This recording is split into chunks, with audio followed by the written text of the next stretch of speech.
Hey guys, welcome back to the Hustlin Horsepower channel. It is about 2 o'clock in the morning, and I just got some stuff done, getting things in preparation to liquidate a few things, put some things up for sale. So, first time working on the car today, 2 o'clock in the morning. So yeah, it's already been like an 18-hour day, and I want to do some brainless operations. So I'm probably just going to whip out the TIG welder and get to welding some stuff, some of the bars I've already fitted, finish welding some of that stuff.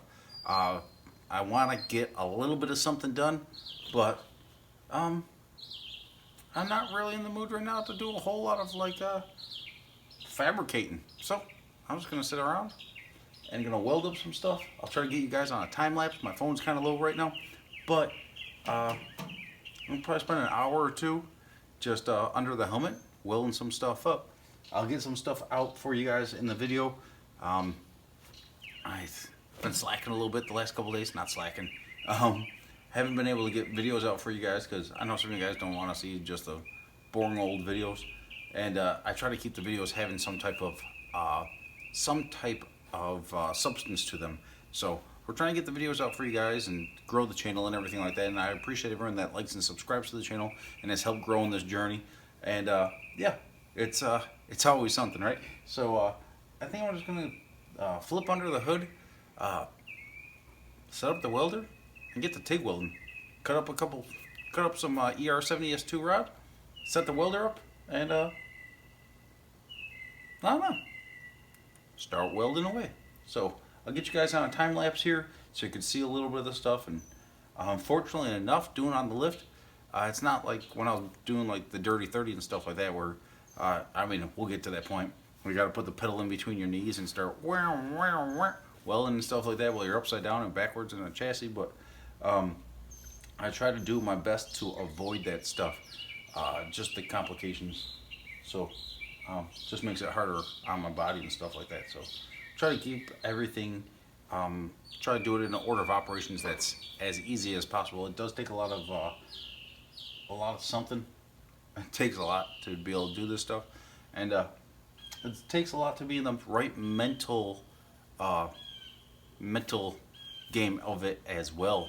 This stuff's getting harder and harder to do, and this ain't complaining or nothing like that. It just is what it is, and that's the times that we're living in. So we live pretty frugally as it is, but there are some things that I just don't absolutely need. So gonna fixing up some stuff, liquidate it, and shoot it down the road.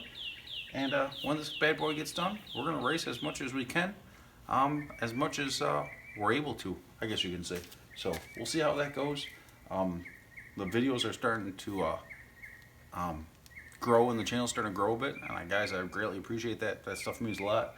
But I love racing, and I want to go to the racetrack. And when I go to the racetrack, I want to be able to give out some free T-shirts to some kids that are first time at the racetrack. And I would like that's a big part of racing to me. It's not just jumping in the car and getting my jollies off. Don't get me wrong, I enjoy the hell out of that. But a lot of the racing is different, more in depth into the sport. I don't want to say it that way, but I'll say it that way because that's just how I feel about the sport. I like the sport. I like what it can do for people. I like that it can help grow people, like humans as people, or people as humans, whatever the hell you can want to say it, and gives young kids ambition and stuff like that. Competitive sports in nature are good to have. I like that aspect of it, and I've always been a very competitive person.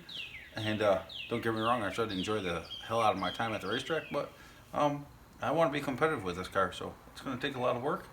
And we're going to come out here and we're going to come swinging as hard as we can, as soon as we can. But it's all in due time, and we're trying to make the most out of every day. But there's always other things that are coming up as well, normal human obligations. So we're going to see what happens here and get to welding. See you soon.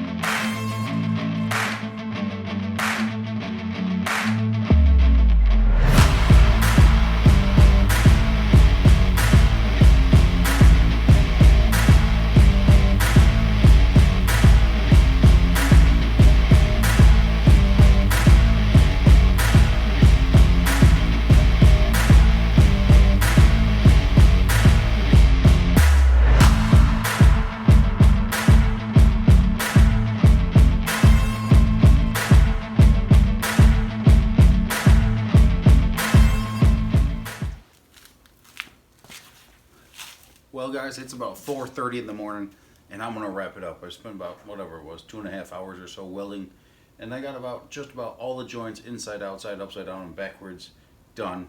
Well, not upside down. I left the bottoms of the joints all undone. Once I get the car to a complete mock-up stage, of course everything's got to get disassembled, and at that point I'll flip the chassis over and weld up all the bottoms of everything, and go and give the chassis a good once over all the welds. When you're TIG welding, you got to go and you got to work what you have access to, I guess you could say. It's a little bit more difficult. It's a little bit easier when you're MIG welding and stuff like that. You can kind of put the gun where the gun needs to be, or where you know where it needs to be. When you're TIG welding, when you're using two hands, it's a lot more difficult to weld blind.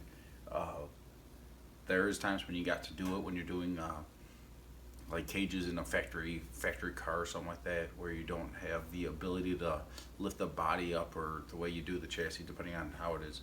But even in those cases, a lot of times you try to do a hole in the floor and have at least 6, 8 inches, 10 inches of straightness in the bar, so that you could lift the chassis up.